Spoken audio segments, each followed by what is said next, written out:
Kara, where are we going? We're going to Gigha.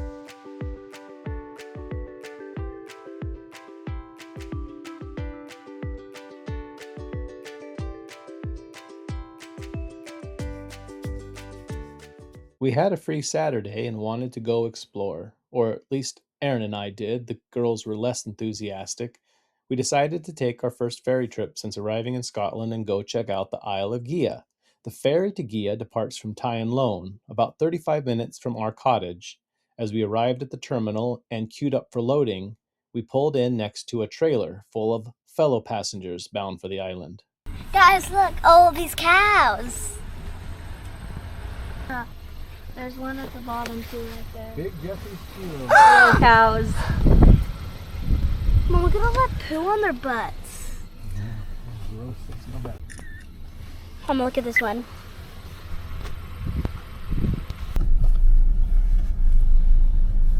Is he gonna ask for a ticket? I hope not. We don't got one. Mom, look at, there's the cows again. There go the cows onto the boat. She might ask for a ticket.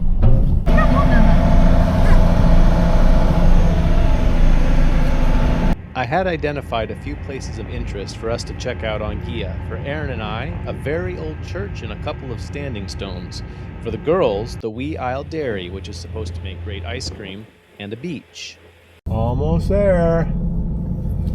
These cows have been agitated and stinky. Yeah. Our first stop on Gigha was at the ruins of Kilchatton Chapel. The chapel was built in the 13th century, over 700 years ago. Kilchatton was dedicated to St. Catherine, an Irish monk who traveled to her brides in the 6th century. The ruins of the chapel have been carefully preserved in their current condition, and incredibly, visitors are free to walk through the old structure, as long as they avoid stepping on the graves inside. Aaron and I, and to a lesser extent Kara, found the chapel and surrounding graveyard to be fascinating and beautiful. Elsa, however, refused to step inside the gate, saying she doesn't like to walk on dead people.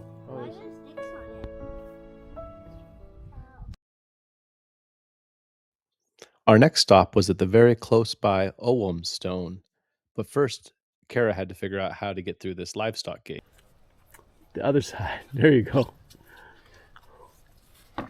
Okay, you've missed a step.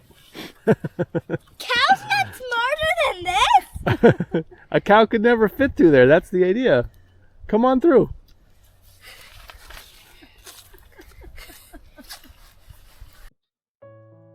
This standing stone is apparently inscribed with the ancient Ogham script and is one of the oldest remnants of Gaelic text in Scotland, written over 1400 years ago. The markings are very faint now. We weren't able to identify them at all, but apparently the text commemorates an early Gaelic chieftain who was based on Gigha. It may even be a grave marker. I think it's very interesting that this was so close to the chapel built 700 years later. Elsa and Kara, however, didn't seem to find the Ogham stone to be interesting at all. What's important about that? It's very sacred. It's not. That's silly. Since the Ogham stone was such a great hit, our next stop was an even older standing stone. This one is called the Giant's Tooth and might be about 3,000 years old. The stone marks the narrowest part of the isthmus in the middle of the island and is thought to have been an indicator for ancient mariners where they can cross with their boats. It was wild to me that this just sits next to the road about 4 feet from the traveled path.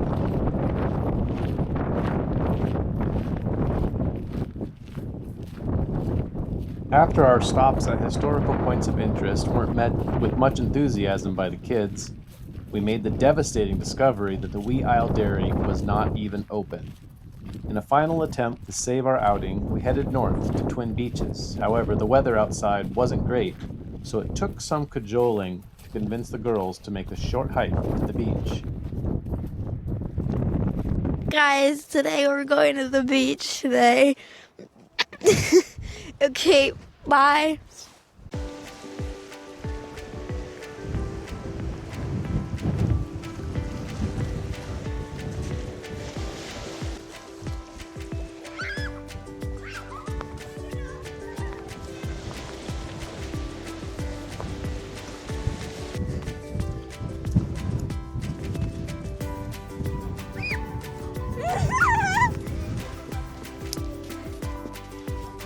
So we found what appears to be a dead seal. It's kind of, isn't it wild how like their finger bones look like human finger bones almost, even though they're on like a flipper? Because we're really pretty closely related actually. We saw a seal out in the ocean too. That is pretty grody.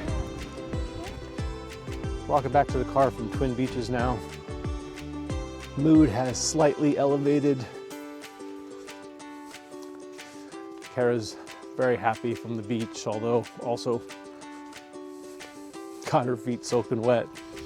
So we're gonna try to go to the little shop and hopefully it's open. It might be the only thing on Gigha open today. I knew it was a small island, but it's smaller even than I imagined. Hopefully we can go to the shop and get some kind of little treat or snack or something that will help perk things up even a little bit more. And then I don't know if there's much left for us to do on Gigha this time of year. It is really cool here at the north end. It looks like there's some more hikes to do and archaeological sites to check out. We're waiting for the ferry to head back to the mainland from our little trip to Gigha. It's been up and down, but last couple things we did were pretty cool. We went to the Twin Beaches and people cheered up a little bit, and then we were really trying to find something to eat because everything on Gigha was closed, but there's this little shop and it had the most wild things like curry paste and hand-pressed olive oil from Greece, and they did have a little bit of the ice cream that they make here on Gigha. Here's mine, Wee Isle Bramble and Peat, and it says that it is flavored with brambles and peated whiskey. So, I mean, I like whiskey. I don't know what brambles are really or what they taste like, but the ice cream, it's quite good. I'm enjoying it. Aaron says that it tastes like Scotland. And we just got a few more minutes before our ferry boat gets here, and we're gonna head back home. All right, Kara, what was your favorite part of Gigha? The beach. What did you like about the beach? Well, it was very sandy. I liked how we would fall down on the sand. And, well, it was really beautiful. And we saw a dead seal. Tell me about the dead seal. It wasn't attacked. It was just washed up on land. What did we have for lunch on Gigha? We had ice cream and Fanta. Ice cream and Fanta? That seems like a really unhealthy lunch. Yeah. Is that what you liked about it? Yes. What else did we do on Gigha? We went to a store and we took many walks. One at a cemetery. What did you think about the cemetery? It was creepy.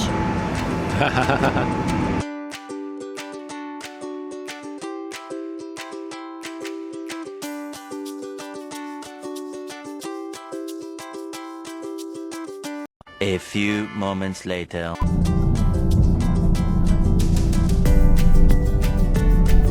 Second tourist. Santo!